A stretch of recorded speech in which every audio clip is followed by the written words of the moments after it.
greenhouse people. I'm your host, Bill Calkins, and in an effort to provide this critical information in any way you choose to consume educational content, we're pleased to offer this discussion in video and podcast formats. My guest today is Broch Martindale, the National Nursery and Greenhouse Strategic Account Manager at Corteva. Broch grew up in a family greenhouse. He studied greenhouse production at The Ohio State University, and he and his wife, Jen, currently operate a greenhouse in Indiana supplying fresh flowers locally, which is really cool to have someone with this kind of wide range of experience with us today. Our plan this episode is to talk common spring insect pests, including aphids, thrips, and more, and ways you and your greenhouse production team can put together effective plans to control them or knock down their populations.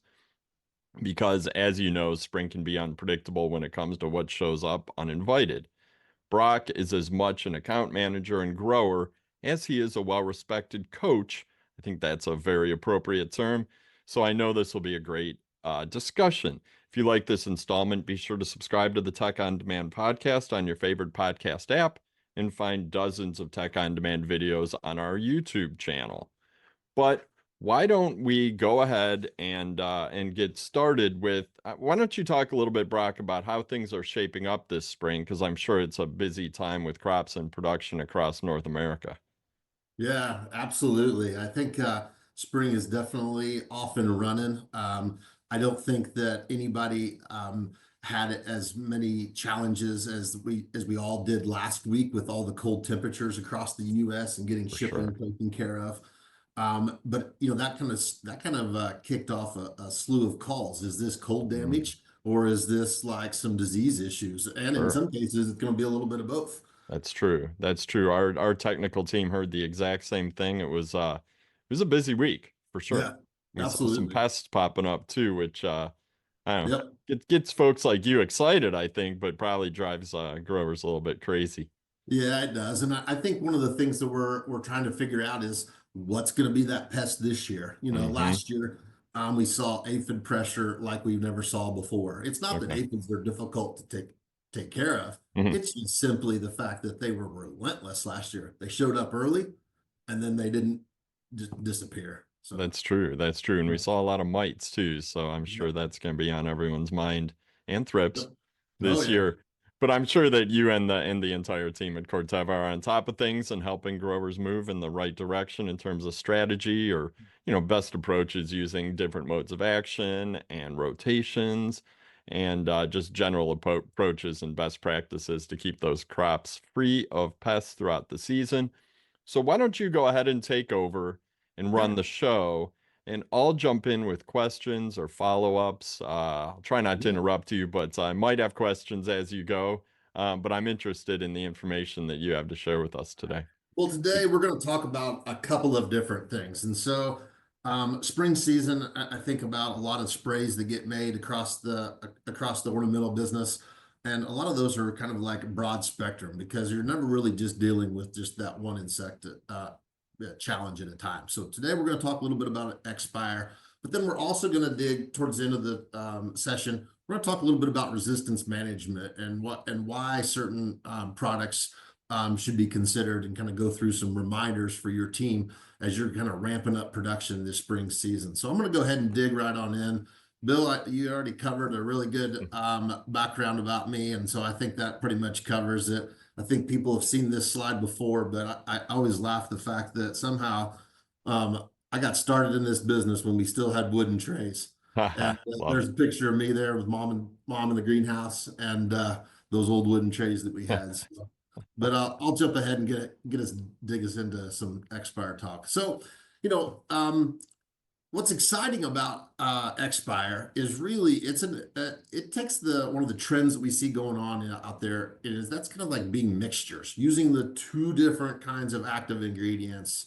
And that's what really I think sets Xpire apart from some of the other products. It was one of the first insecticides out there to actually mix two actives in a kind of in a formulation together. And so, why did we, end up bringing XPire to the market? And really, this was grower market research that really drove us to this. Plant safety is extremely important. Need to make sure that we doesn't have a phytotoxicity or burn plants. That's obviously really important with something when we talk about plant safety. Um, Growers often talked about they don't get to have the control that they used to from products, and some of that really stems to some of the resistance issues that we're going to talk about in a little bit here. And then they're looking for fewer applications. We all know that we're really busy during the season, and so anytime we can control pest for a longer period of time, that is really key. Reentry interval is a big deal. I mean, during COVID, it was amazing, how busy our facilities all were across the US and just how important that reentry interval really was. And so that's always a big concern when we bring new products to market, want to have low reentry intervals. We've been using the same family of chemistry for a long time. And if you look back, I mean, it takes a lot to bring a new product to market. I mean, we're at 10 to 12 years now to bring a new product to market, and that's just a really long time. So we have to be sure that we do have, whether it's us or even our competitors, have some things in the pipeline to help bring new products along. You know, there's obviously been some things that have exited the market, or some ask of our end user consumers about different types of chemistry that they would like us not to use. And so we've lost some of the tools that were really effective. And, really just overall, just need better insecticides in the industry.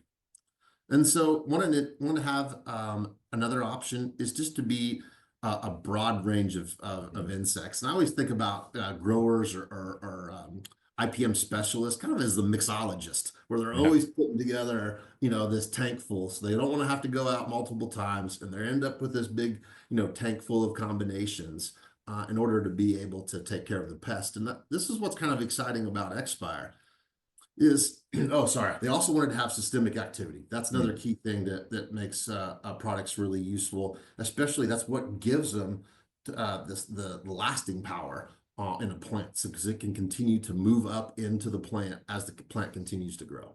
That makes sense. I've heard all of those requests coming from Yeah. growers.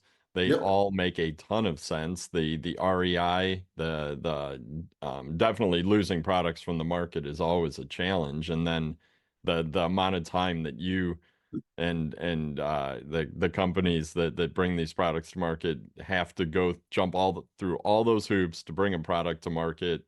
It's got to be a good one. It's got to be broad spectrum, and no, that makes a ton of sense. So with hearing all this information, we really did listen when we brought out XXpire into the marketplace. And so let's go talk a little bit more about this and dig in a little bit deeper. So we have an ornamental insecticide that really does answer some of the questions or some of the statements that the growers all made. And so we have 2 active ingredients, 2 different modes of action, a single word caution on the label, and controls 39 insects on the label. That's fantastic, including 7 of the top 10 pests in nurseries and greenhouses. And so if you start thinking about all the pests that could possibly be, I mean, we're talking about thrips and spider mites and aphids and Lepidoptera, and the list just continues to go on. And so one of the things that I often are making recommendations about, because this is such a broad spectrum insecticide, I really don't feel like it needs a tank mixing partner. Now, certainly if you need to put down fungicides or some other things like that at the same time, absolutely take advantage of the timeout spraying. But this is such a broad application. I don't feel like you need to increase your cost to spray in this case. And so we'll kind of talk through some of this in just a bit. And then minimal phytotoxic risk. And I've got some great information to show some of the work that we've done from the plant safety side of things. And then less disruptive to beneficials. We know that beneficials are an important part of the tools that growers are starting to utilize. And so when we bring products to market, we've got the responsibility to take a look and see how safe they can be. Now, obviously, there's a lot of beneficial species out there, and are they going to be safe on all? No, but there is quite a few that they are. And we'll talk a little bit more about that as well. That's great. I mean, I've seen so many phyto photos in the last couple years come through with growers just wondering what the heck is wrong here. And so I know that that's definitely an issue, and that's great that that's something you guys focus on. And then the beneficials, that to me is, a lot of growers do run a hybrid approach to control of pests, and more and more companies coming with lists of what these products are safe to use with, the better off everyone's going to be. That's fantastic. Yeah, absolutely. And then this last point, the virtual no odor. I mean, that's a, if you would think about, when I was younger in the industry, everything we sprayed really was kind of unpleasant the next day. And so being able to have products that don't have odor is really just a nice to have for sure.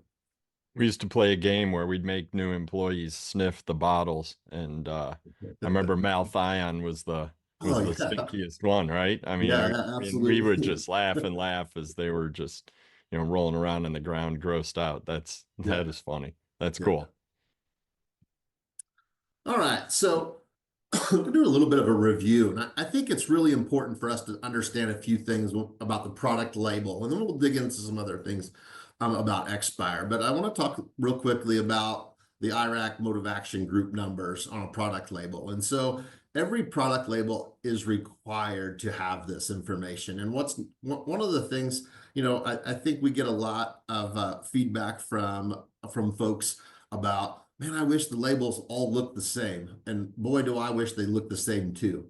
However, this is one of those things that looks the same across all labels. And so that's the IRAC numbers. And so here you can see that we've got those two active ingredients, sulfoxaflor and spinetoram. They're a group 4C for sulfoxaflor, and spinetoram is sharing a group of in group 5. Okay. And so that information is always at the top and very beginning of a label. And so that's just something I wanted to bring up right off the bat so we can always think about, because this will be important when we talk a little bit about resistance management towards the end of our talk today. Kind of going over those two active ingredients a little bit. We've got sulfoxaflor, which is that group 4C.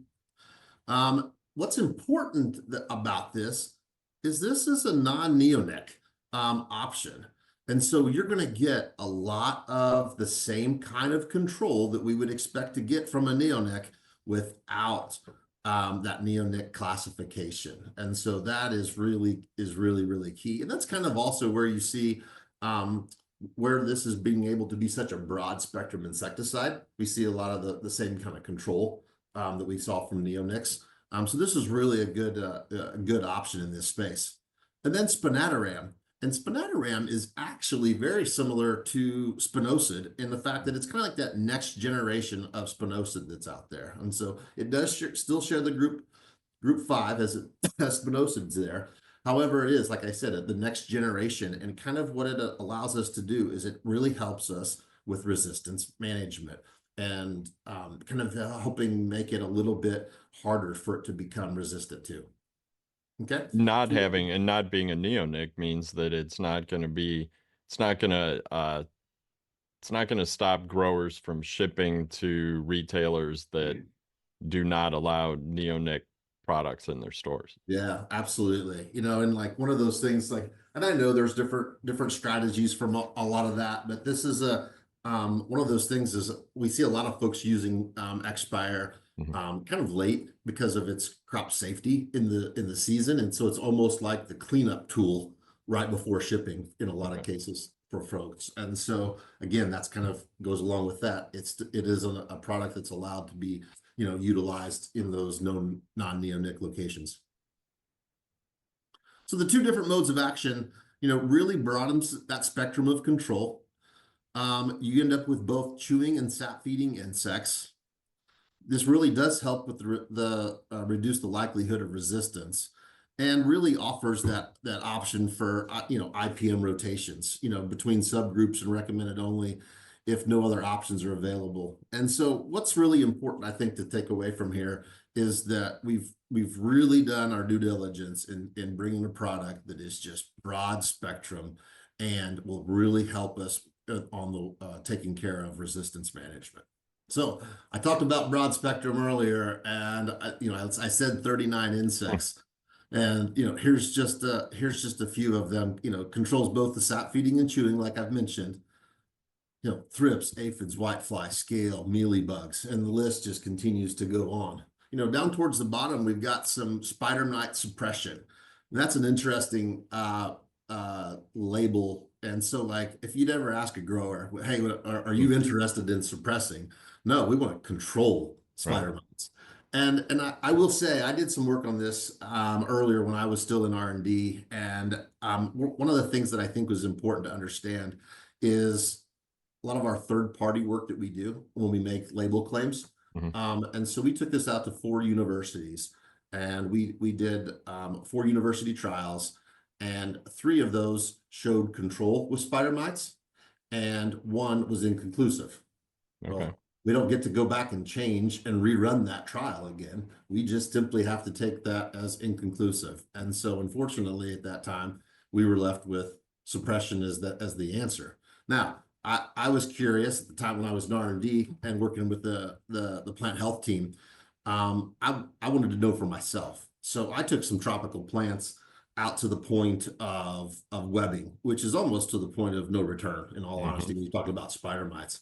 And what I thought I was going to get was maybe this quick knockdown that then was going to have this secondary flare up that was going to be right back as a problem. And I was really surprised. I ran the trial 2 times and saw control both times. Oh, wow. And that control lasted for about 21 days. And so to think that you knocked down spider mites in a situation where there was webbing. Now, did the webbing get cleaned up? No, of course not. That's not how spider mites work. However, we did stop it dead in its tracks from becoming a problem moving forward. So I do feel like that again, because this is a broad spectrum, is this the leading product in a mite rotation?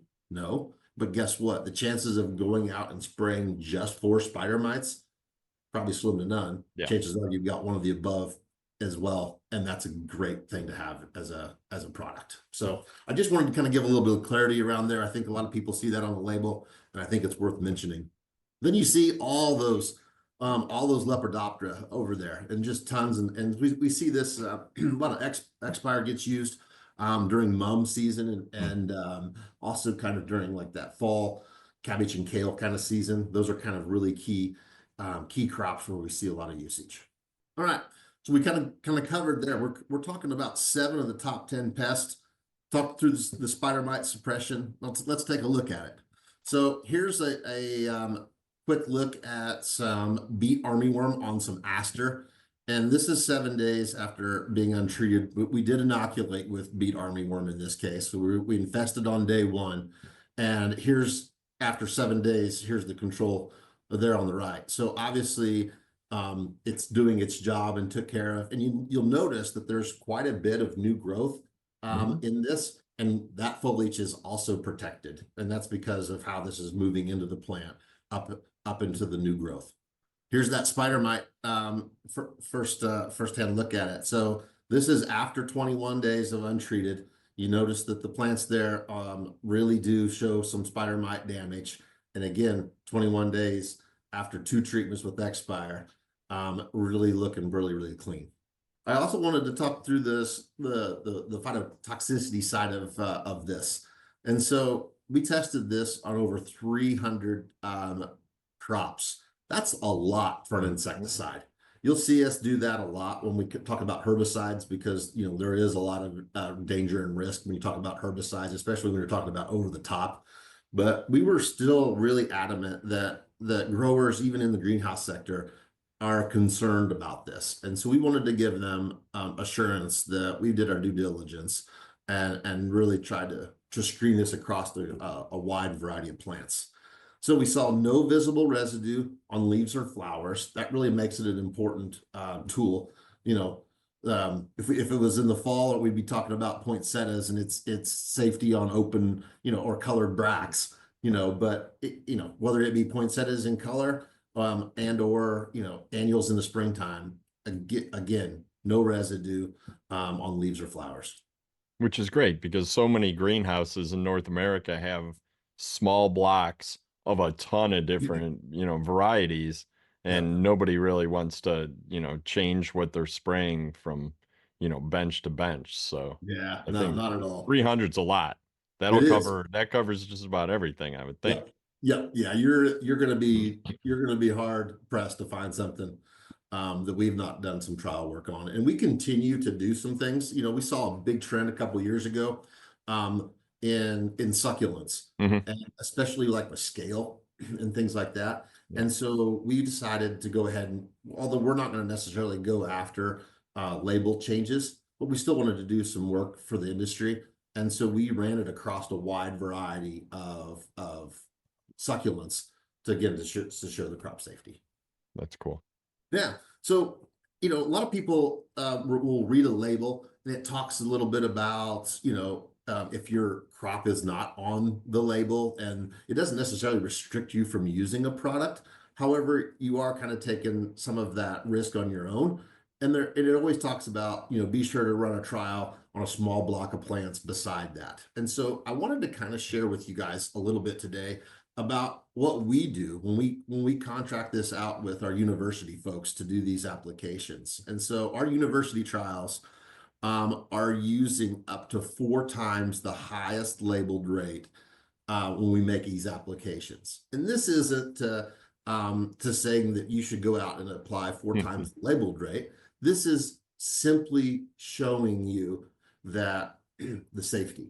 Right. And it's those, phone call rings at 4 o'clock on a Friday and someone's panic stricken because somebody mixed something wrong, and what do we do to fix this? And when we have that conversation, we can feel pretty confident, and even at 4 times the labeled rate, we're able to be, still be considered safe.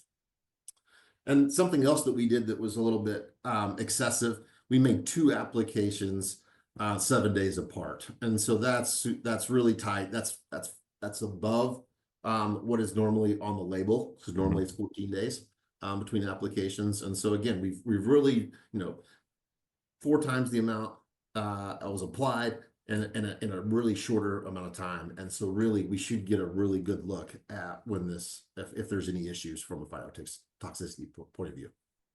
Less disruptive to beneficials. So no significant impact on certain parasitic insects and some of the arthropods that are out there. And so we do recommend to certainly do your due diligence, utilize the biologicals companies that you work with, utilize their toxicology information, because you should be able to type in XXpire into there and them to give you a list of things that it's safe and things that it's not safe. And also maybe even some timing recommendations. Sometimes it's not a fact that you can't use it, but maybe you shouldn't use it for, X number of days Mhm. after a release. And so we want to be able to have growers to be able to have as many tools in the tool belt as possible. And so by being a little bit safer on beneficials, it allows that grower that opportunity to utilize biologicals when it makes sense. All right, bee sustainability. This is kind of a hot topic across the industry. And so no concerns on native bees and pollinators for greenhouse applications. We know that those are in enclosed environments and not as much foraging takes place there. But from the nursery application side of things, the risk of pollinators is greatly reduced after 3 hours of dry time. And in fact, I don't even think it would take 3 hours. But I think when we did this, we wanted to be sure we covered our good friends down in Florida, or those really hot, humid areas where it does take a little longer to get products to dry. So really, that safety becomes as soon as the plant is dry. That's where the safety around pollinators really becomes. All right, and then risk to manage bees and native pollinators from contact with the pesticide or residues can be minimalized when applications are made 2 hours prior to sunset, and or when temperatures are below 50. And this is all information that's on the back of the label. Okay. From like a bee safety side of things, this does not have that restriction around bees. It's giving you some guidelines. However, it does allow you to continue to use the product. I think safety with pollinators and um, I guess the ability to use alongside some biocontrol agents is such a big deal, and I think it's really cool that the team at Corteva does those trials and understands that. And like you said, if you have questions, reach out to your Yep. biocontrol supplier, and Yep. they're going to know they should know what the actives in expire and what that Yep. toxicology looks like. No, Yep, and most of them have really good sections where you can just go in on their yeah, website and type and get that information. So for super sure. helpful. Let's talk a little bit about some of the restrictions when it talks about the greenhouse side of things. And so and there is a little bit difference here between the greenhouse and the nursery. So I think it's worth talking about. So greenhouse really is that structure space that's enclosed. So whether that be polytunnels, glass, you name it, kind of just that enclosed structure. And so we do have that minimum treatment interval of 14 days. So there's no reason to come back in with XXpire again until you've reached that 14 days. The maximum number of applications in a greenhouse is 6. Hmm. Okay. And so we really want to be sure we're understanding what that means. And so, we got a lot of these big open ranges nowadays that kind of like, oh, well, if you sprayed XXpire on the pansy crop over here, and that range is wide open, Mhm. you essentially have applied XXpire to that entire population. Gotcha. Okay. People need to really understand that because, and that's why does that matter? It matters because of the resistance management. Right. That's because, I swear, bugs and thrips especially, I think they can see Tyvek coming.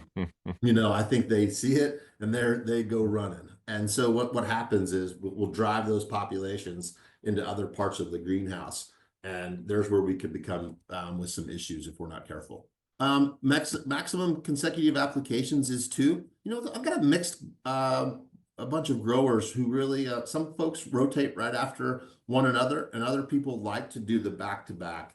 Mhm. I don't really see much difference, to be perfectly honest. I think it's what works for your application. Maximum yearly application rate is at 21.25 ounces per acre across the year.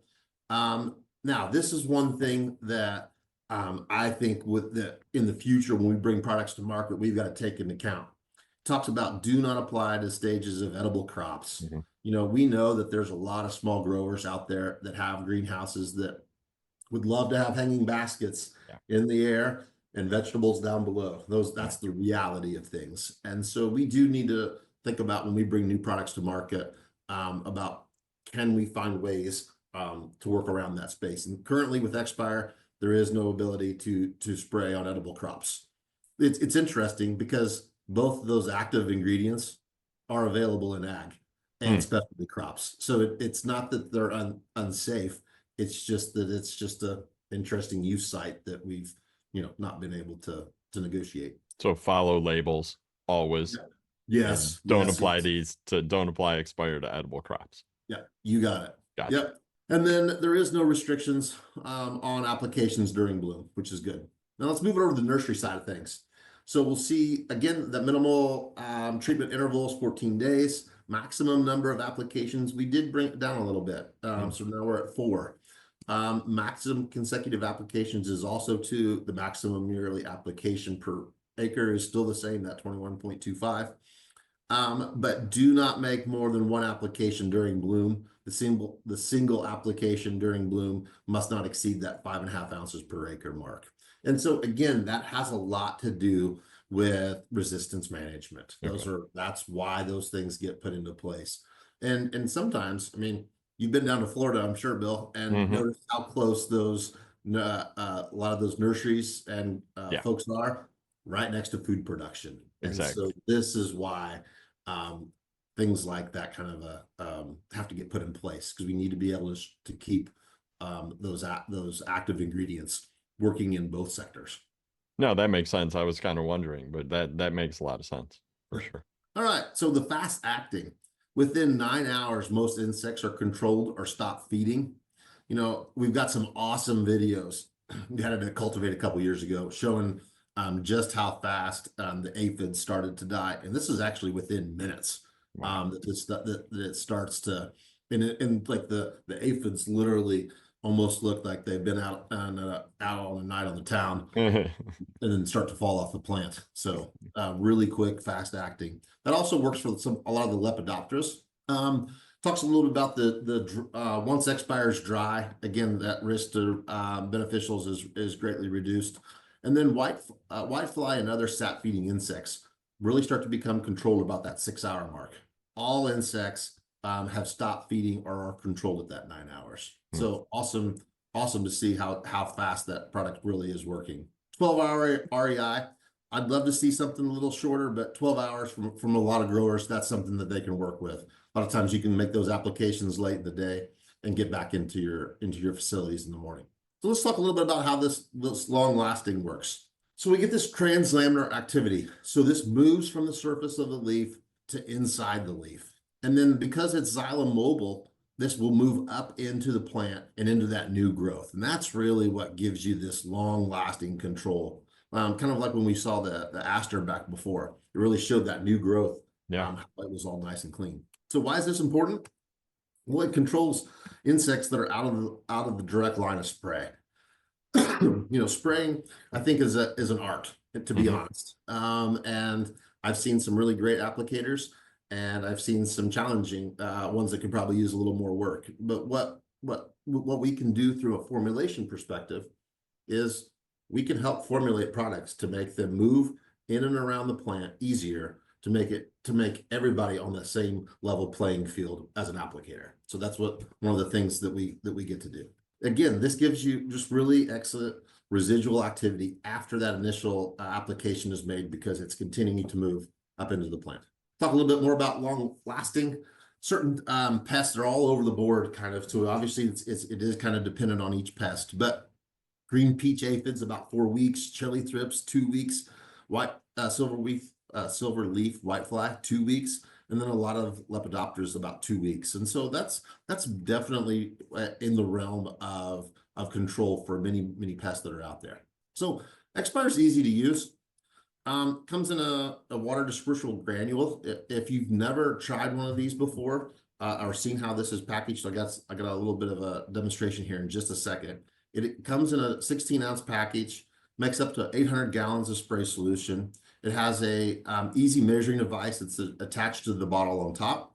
And really this helps out from a storage perspective. And here's a good little video of just how quickly that disperses. So you drop that in there and all of a sudden you've got really good solution. Because it has this consistent particle size, has low dust, it's easy to pour and measure, really does disperse into water really easily. That's really cool. I've never, I was thinking in my head, how does a granule, how quickly is it gonna disperse through a liquid? But yeah, that's impressive. Almost instantaneously. Well, you guys are pros at that kind of thing. It's an important component for sure. You can use this alone or in a tank mix. And kind of like I mentioned before, I really think when we're talking tank mixes, I really do think the tank mix should be fungicides. I'd find it hard pressed that you would need another insecticide in there. If you were to say, hey, I'm gonna put something in the tank, what's it gonna be?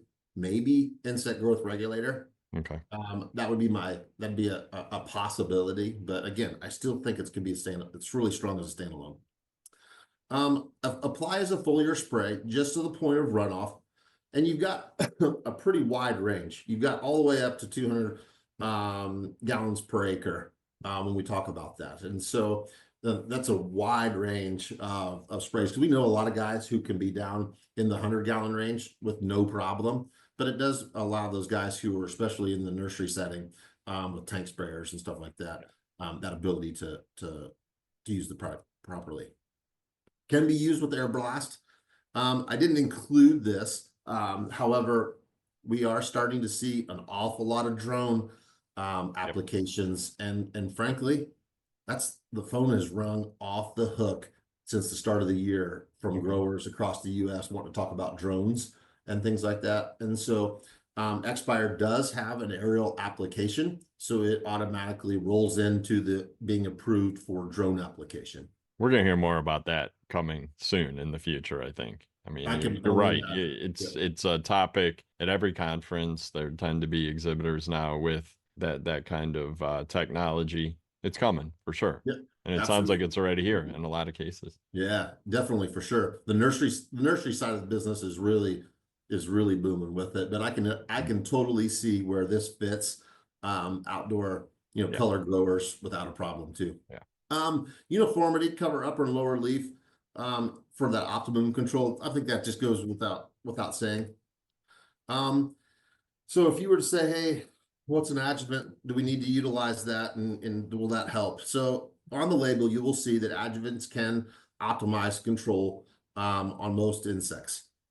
Although there is internally already some adjuvants built into the formulation. So whether you do need one, that's really a grower choice. I don't feel like you really need one because there is some already built into the product. However, if you're a grower who uses them all the time, they've been tested across many different of the products that are out there on the market and have no issues there. Quickly go over some rates. You will find that you will have different rates associated to the different pests. That's not something new. That's pretty normal when we talk about insecticides.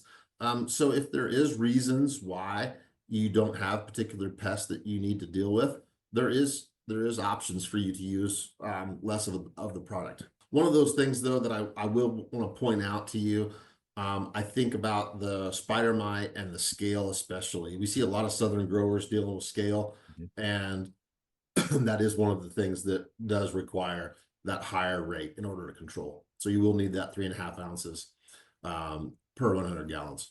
Build that all the way out. When to use? Apply when pests appear. That's a kind of a common one. Want to be able to follow insecticide resistance management. We do not want to make more than the 2 consecutive applications like we've talked about before. And then before we start to rotate to a new class of chemistry outside of that group 4 and 5. And then of course we will talk about it again. Follow the label directions.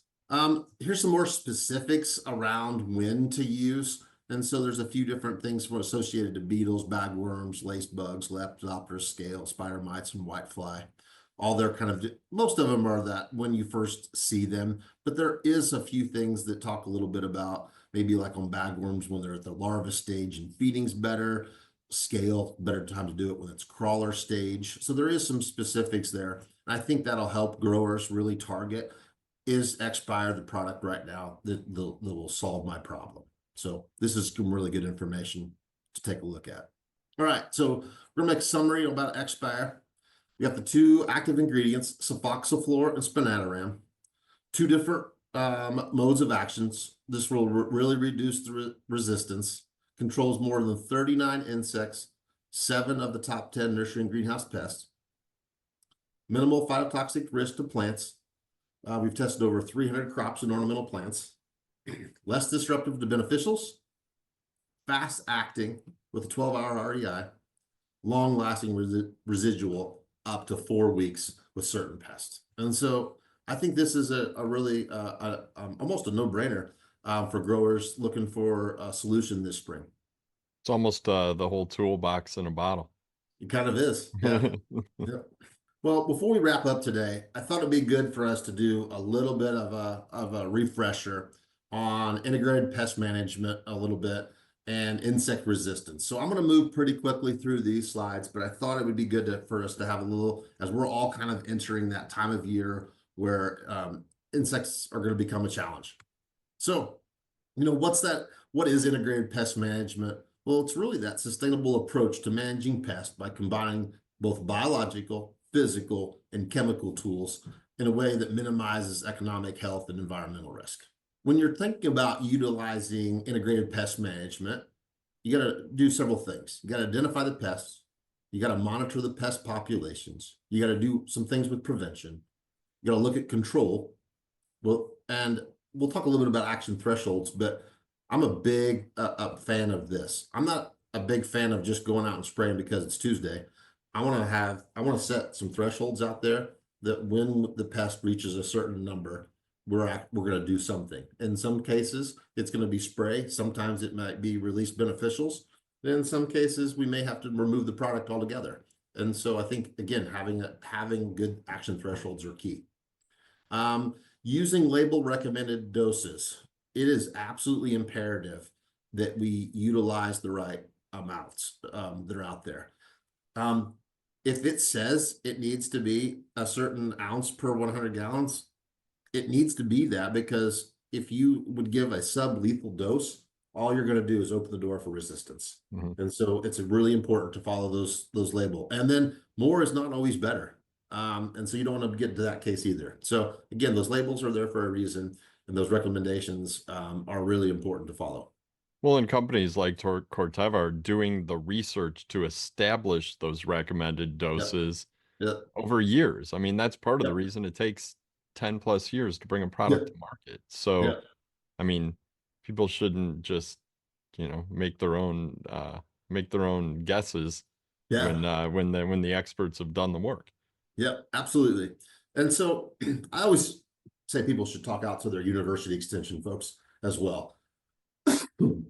Yeah, it's super key to know who those folks are in your area, because those can be your first line of defense in many cases to helping understand some things. Scouting. There's a lot of words on here. I'm not going to go through this in great detail, but having a scouting program and having a dedicated person is really key. The other side of this is the record keeping side of things. It is not okay just to go out and do scouting and then never to do anything with that record keeping. That record keeping allows you to review your year and go back and make tweaks to the process that you just ran in the year before. And so by having a robust record keeping process is really key. So like if you recognize that you had an aphid or a thrips flare up, understanding when that was can get you ahead of that next year. Because guess what? We're not going to not have those pests. It's just a matter of when and how much, and so by utilizing those records are really key. And Then, everybody is walking through the greenhouse with a phone in their pocket. And you can yeah, take those notes, you can take a picture of the sticky cards. I mean, it's not hard these days to keep a record. So I think that's really good advice and yeah, something that should be in every sort of set of protocols. yeah, absolutely. And then train other employees to identify pests. You don't have to be on the IPM team or plant health team to understand what the challenges are. And so I encourage every grower to identify the 2 or 3 things that keep them up at night, and to be sure they share with every member of their team. And that's really important. Now, the next one is that develop that communication plan.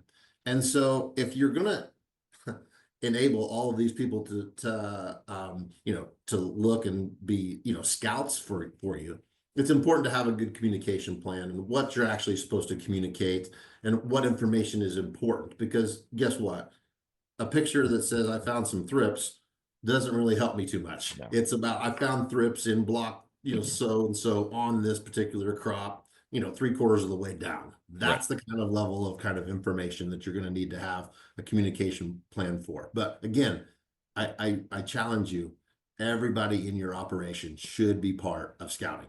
Biological control, I'm not going to go into too much of this, but I did want to simply talk about the fact that there are quite a few growers who are taking advantage of biological controls in their operations.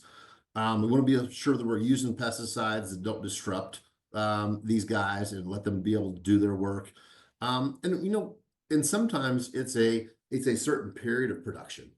I got a lot of growers who say I'm biological control until week number such and such. And then because we're getting so much closer to shipping and the tolerance for pest is 0, that they kind of switch gears a little bit. And so understand some of the things that you can utilize biological control for. Well, it really is a hybrid approach, I think, is the more growers I talk to, the more companies that are traditional chemical and the companies that are, 100% bio-based, they understand that Yep. it is a hybrid approach. It's a comprehensive strategy. It's true IPM. The mechanical and physical controls. So we think about those things kind of like It could be potentially the traps when we're talking about rodents, for mechanical control. And then physical controls would be like some of the mulches or weed fabrics or steam sterilization, or in some cases like thrip screens on the ends of greenhouses. So those could be kind of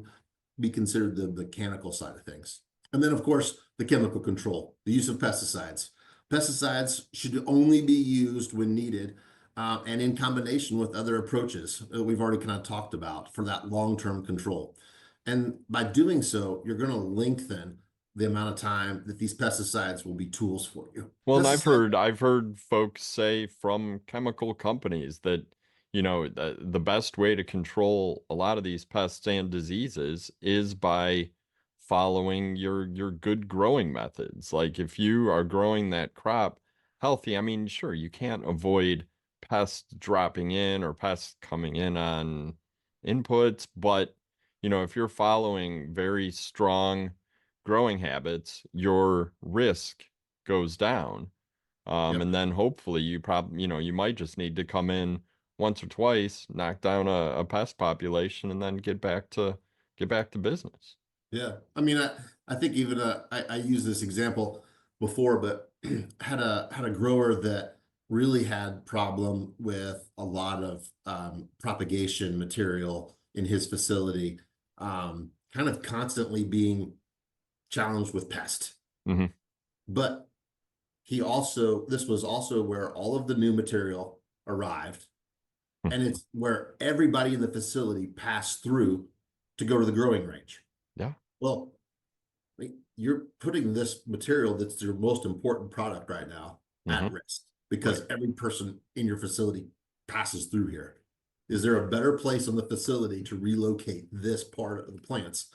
And they made that change and made a massive difference in pest management for them on all of their young liners. So do be creative and be thinking about the flow of traffic within your facility, because that can make a difference too. Well, they always say the managers are the ones who move the pest and diseases around because they're walking from greenhouse to greenhouse more than anybody else. I Yeah. always find that funny. Like, Yeah. who's really to blame here?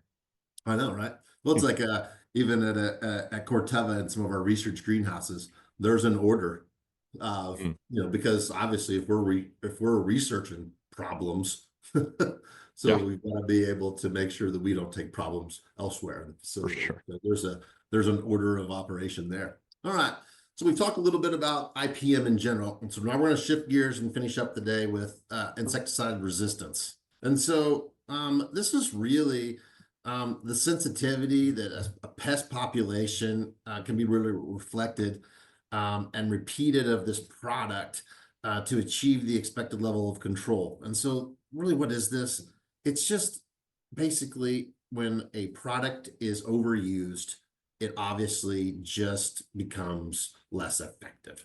The insects simply build up a tolerance to this. And we're going to walk through these different mechanisms that are out there. And so there is target site resistance. And so the target site resistance is where where it acts within the insect itself. This may be genetically modified to prevent the insecticide from binding or interacting with the site action.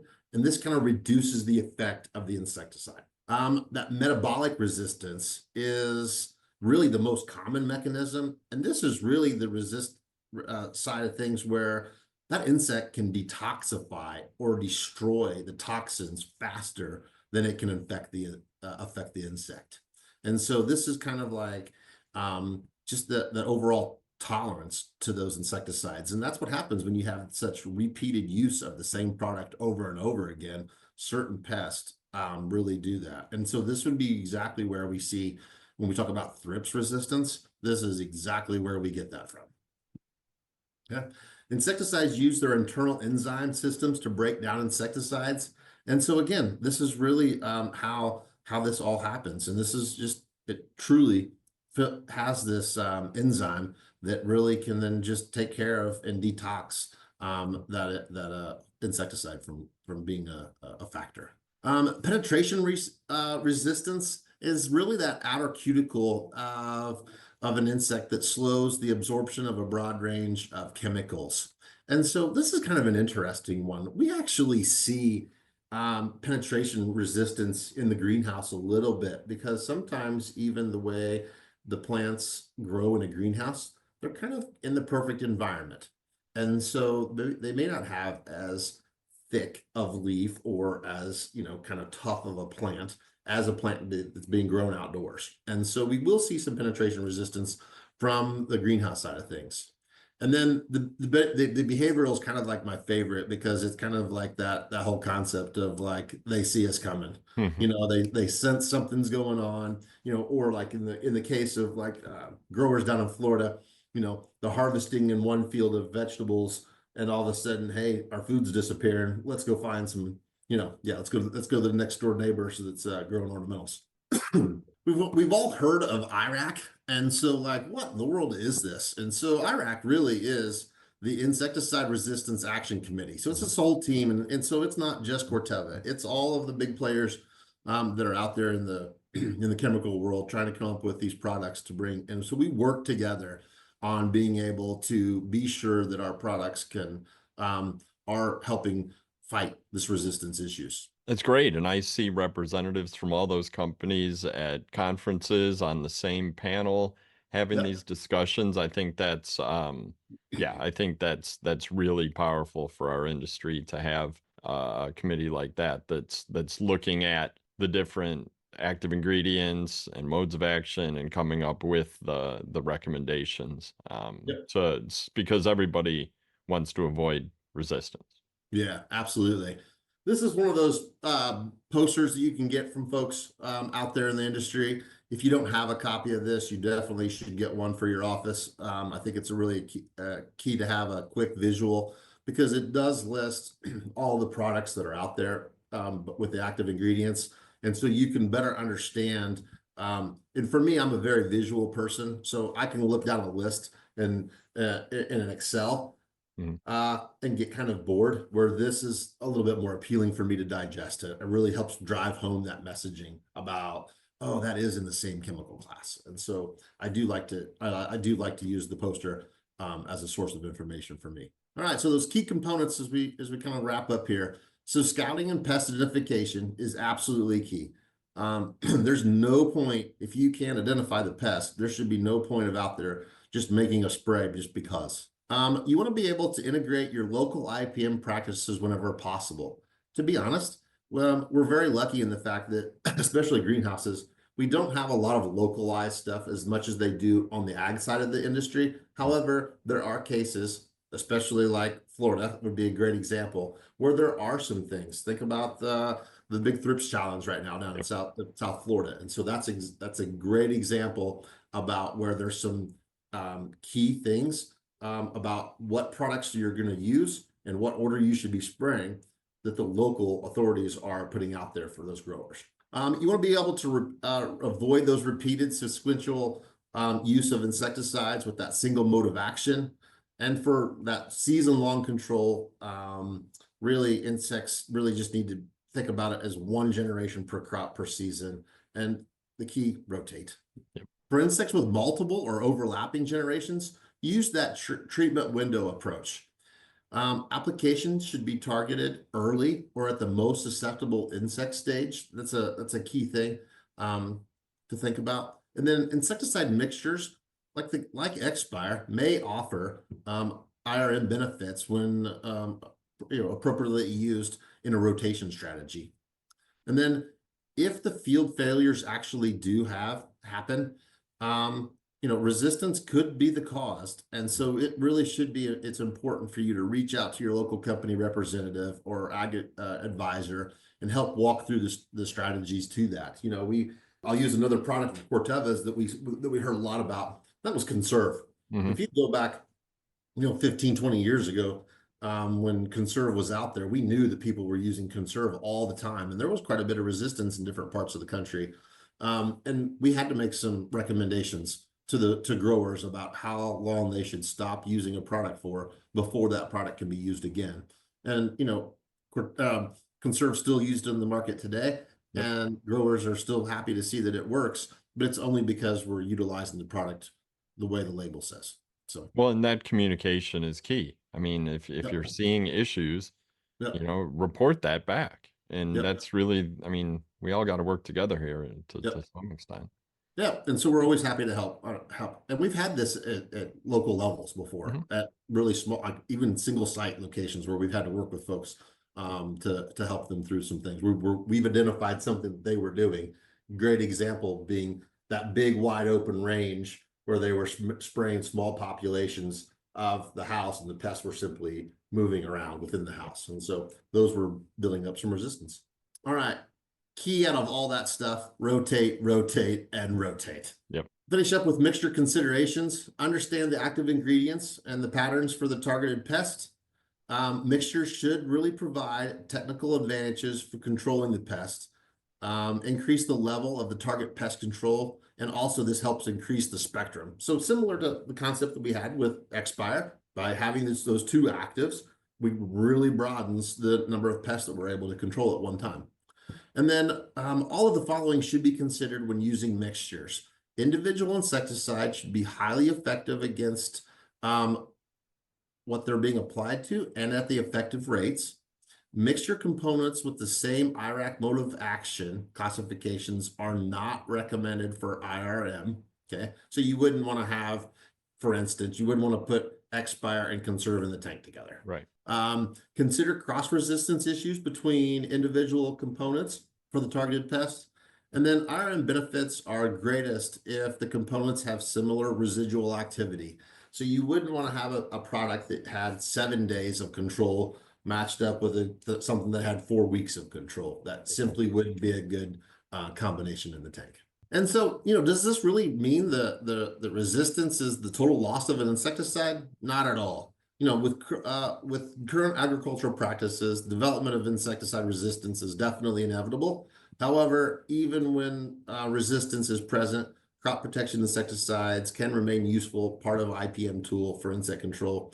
And insecticide resistance management programs can help you really preserve the insecticide susceptibility. Well, in following IRM protocols and having those in place in your business guarantees that you're still, well, almost guarantees that you're still going to have, great controls available and that Yep. you're going to be able to take care of the problem. I think that when growers build protocols and strategies into their plan, IRM has to be part of that. And I use the example here with XXpire. Again, this is just helping you identify how those products and what you should be doing to check into those. And so here, this is looking at those two actives again, and it's showing you where they're at on there. And so if you were to go into making tank mixes with something else in there, you'd want to be finding something outside of those two different group numbers. The industry is definitely motivated to help folks with insect resistance management. It's really going to help protect the life of the products that are out there. You must absolutely read the label. It's really helpful information on there. And in some cases, there is some resistance management strategies in place on labels nowadays. Here's some great resources. So the IRAC online option here, so you can find a ton of resources associated to managing insecticide resistance. And that same thing also works as well from the herbicide resistance. So you have HRAC and then the FRAC as well from the fungicide side of things. And so being able to take a look at those organizations, seeing the information they have available will help you make those better decisions moving forward.